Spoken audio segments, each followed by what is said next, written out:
Frédéric Boccaletti, bonjour. Bienvenue dans l'émission Citoyen Politique et sur la télévision 13 bis TV.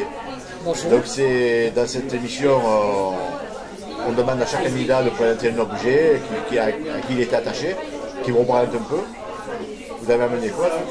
Alors, au grand désespoir de mon épouse, je lui ai demandé hier soir après notre appel, tiens, qu'est-ce qui me caractérise? Elle me dit, prends ta tablette. Voilà, c'est cet objet-là qui malheureusement pour elle, je passe beaucoup de temps. Voilà. Oui. Parce qu'on le sait aujourd'hui, les réseaux sociaux sont extrêmement importants en politique. Et alors il y a le pour, il y a le contre. On travaille avec ces réseaux-là, les réseaux sociaux, mais en même temps, on se rend compte, ça empiète énormément sur la vie privée parce qu'on est en permanence connecté, que ce soit le téléphone, les mails, les SMS, Facebook, Twitter, etc. On est en permanence connecté. Et je pense qu'il y a beaucoup de responsables politiques qui sont dans ce cas-là. Et il faut qu'on arrive de temps en temps à se mettre un peu en recul, mais c'est difficile, surtout en campagne électorale. Oui, parce que vous êtes sans arrêt sollicité en plus. Tout à fait, voilà. En permanence sollicité. Donc on vous connaît de nom, on sait que vous êtes secrétaire départemental du Front National, vous êtes conseiller régional, conseiller municipal à Sifour, un cadre donc du Front National aussi. Membre du comité central, je crois. Oui, c'est ça. Mais on ne connaît pas le personnage. Oui, alors c'est vrai que... Je sais que vous êtes passionné de rugby. Oui, voilà, je suis passionné de rugby. Au départ, vous n'aviez pas du tout, vous n'étiez pas du tout entré en politique ou attiré par qui que ce soit par rapport à vos antécédents familiaux. Non, pas du tout. Déjà, je viens d'une famille de gauche. Mes parents étaient de gauche, mes grands-parents d'origine italienne, venus à la Seine, mais mes grands-parents du côté paternel ont vécu à la Cité Verte, au Messidor, toute leur vie. Mon père est né à la Seine. Voilà, j'ai une partie de ma famille qui est dans l'Auvar, sur Barjol. Voilà, pas du tout. J'ai pas fait d'études politiques. J'ai arrêté l'école en 5e parce que je voulais travailler, donc j'ai fait pâtissier, cuisinier. Cuisinier de formation. Formation cuisinier. Après, suite vous avez gardé des restes, vous savez vous faites dans la cuisine un peu à la maison? Encore une fois, à Guigui, encore une fois, au grand désespoir de mon épouse, non, je n'ai plus le temps. Donc elle de temps en temps, elle m'en fait le reproche que malheureusement, voilà. Vous êtes dans la cuisine politique alors? Aujourd'hui, c'est plutôt la cuisine politique. Voilà, et après, à l'âge de 17 ans, j'ai eu un grave accident de la route. Et là, j'ai dû changer de profession et je me suis plutôt orienté vers tout ce qui était gestion d'entreprise. Et j'ai eu ma propre entreprise sur Toulon, une librairie, une maison d'édition. Voilà, et depuis quelques années, je me consacre pleinement à mon mandat et à mes fonctions, parce que je pars du principe qu'on ne peut pas tout faire. Voilà, on ne peut pas cumuler vie professionnelle, mandat électif, mais aussi fonction politique. Honnêtement, moi, en ce qui me concerne, les journées ne font que 24 heures. Donc vous êtes contre le cumul des mandats? Alors, le cumul des mandats est assez particulier. Je mettrai un bémol là-dessus. Tout dépend, en réalité, quel est le degré du mandat. Je vous prendrai un exemple. Aujourd'hui, on veut interdire demain, en 2017, à des maires d'être sénateurs ou députés. Dans le principe, je ne suis pas contre, mais pour les grandes villes. Parce qu'aujourd'hui, on veut interdire aussi à un maire d'un village de 500 habitants d'être sénateur ou député. Oui, voilà. Excusez-moi, mais on peut pas... Un maire d'une petite commune peut se permettre d'avoir une deuxième fonction. Bien sûr, voilà. Tout dépend. Moi, je pense que... Alors, c'est cas particulier. Moi, je pense qu'il faut que la loi soit revue. Je pense qu'il faut mettre on va dire une limite. On va dire, allez, la limite pour être 100 000 habitants, c'est qu'on est dans une ville de 100 000 habitants. Point de vue personnel. Point de vue personnel, mais ça, au Front National, on n'est pas, voilà, on n'est pas dans une secte. On a chacun le droit d'avoir une vision personnelle. Mais voilà, je crois que la loi doit évoluer là-dessus, parce que sinon, on va se retrouver malheureusement qu'avec des élus. Alors là, je vais prêcher un petit peu pour notre territoire. Mais on va se retrouver avec des sénateurs et des députés exclusivement venant de Paris. Parce qu'effectivement, à ce moment-là, ce ne seront que les élections nationales. Et on nous dit en même temps que les élus doivent être proches des concitoyens et du peuple. Ouais. Et en même temps, on leur interdit d'avoir un mandat local. Le mandat local, c'est paradoxal. Voilà. C'est un petit peu comme cette réforme territoriale. On nous dit qu'elle a été faite pour les élections départementales pour faire des économies. On a aujourd'hui 43 conseillers généraux. On aura demain 46 conseillers départementaux. Avec la gauche, c'est vrai que c'est difficile à suivre. Difficile. Guy, on voudrait revenir un petit peu sur la personne. Voilà. Vos loisirs, c'est quoi? Sur la personnalité. Alors, qui êtes-vous? Qui êtes-vous? 41 ans, je suis marié, j'ai une famille, mais c'est vrai que c'est un sujet, c'est des sujets que j'évoque très peu. Et oui, mais il faut deux enfants. Pour connaître mieux. Voilà.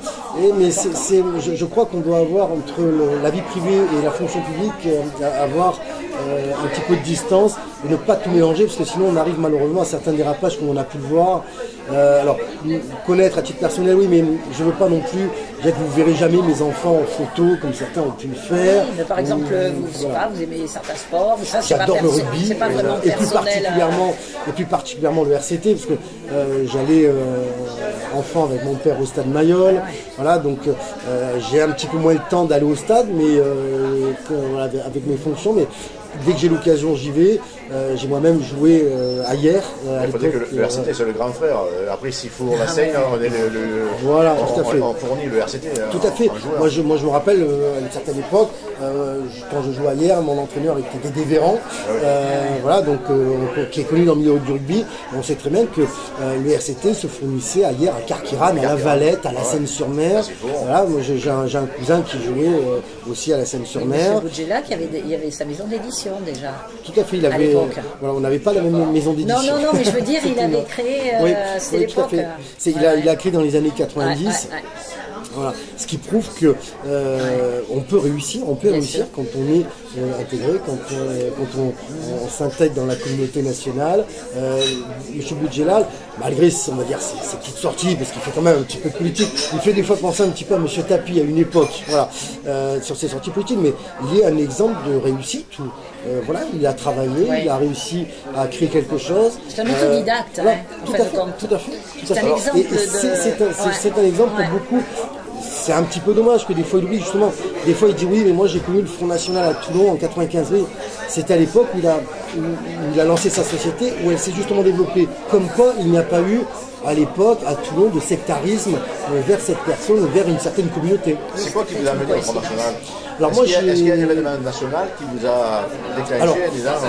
Alors, il faut dire que quand j'étais enfant, adolescent, je passais beaucoup de temps, non pas avec les copains, mais je me mettais sur France 3 l'après-midi, le mercredi après-midi, je regardais l'Assemblée nationale parce que ça m'intéressait.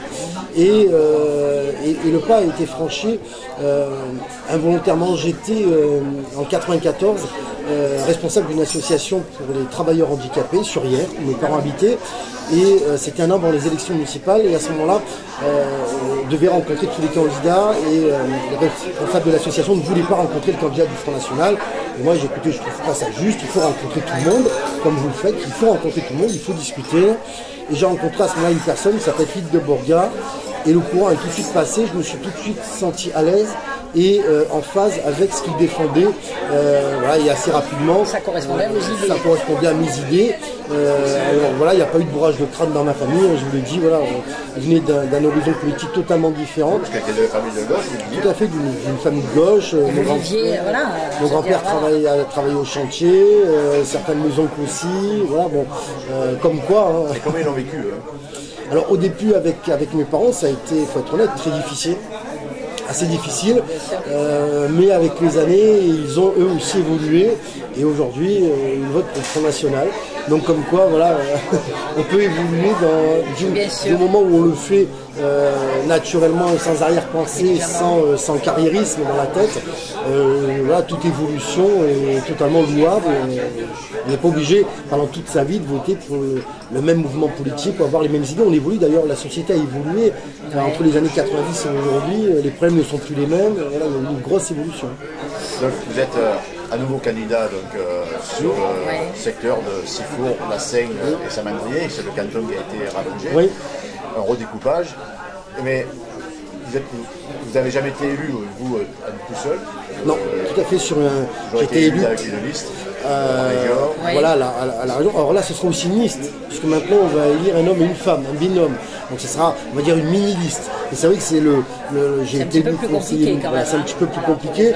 En plus, c'est un canton, il faut être clair, qui n'est pas spécialement favorable au Front National, puisqu'on a rattaché la Seine-Sud et Saint-Mandrier, qui sont plutôt des cantons qui votent favorablement à l'UMP.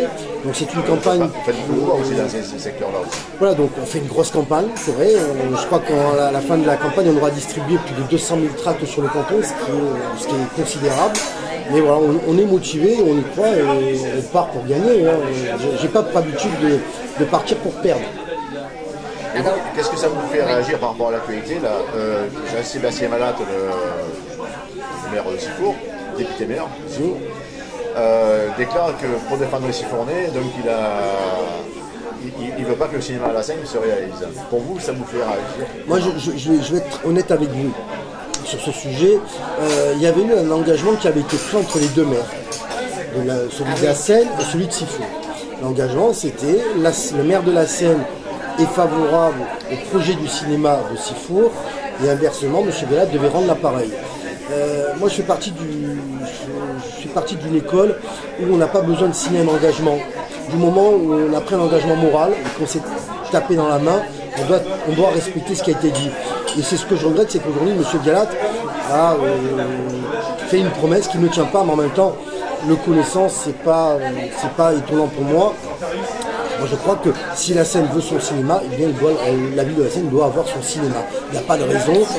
Voilà. C'est la population d'une sous-préfecture, on n'a pas de cinéma. C'est la deuxième ville du Var, ça serait totalement hallucinant que la deuxième ville du Var n'ait pas son propre cinéma. Le problème, c'est qu'encore une fois, on est dans des querelles politiciennes, mais on ne regarde pas l'intérêt général. Honnêtement, si on devait regarder l'intérêt général, est-ce qu'un cinéma en plein centre-ville était une bonne idée à Sifour? Moi, j'ai toujours dit que j'étais favorable au cinéma à Sifour, mais pas en plein centre-ville, et encore moins avec l'architecture du bâtiment. Pour ceux qui connaissent l'architecture, c'est pas très esthétique. Disons-le clairement, je trouve ça à titre personnel totalement moche, même si on se rend compte qu'aujourd'hui, le cinéma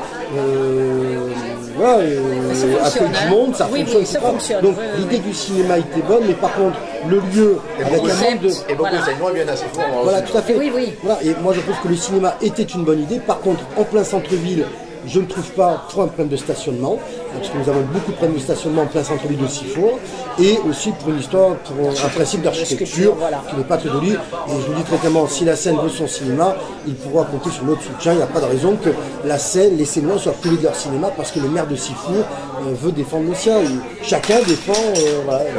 Moi, en tant que conseiller, je suis conseiller communautaire de Toulon-Provence-Méditerranée, donc voilà, je soutiens les deux idées de cinéma.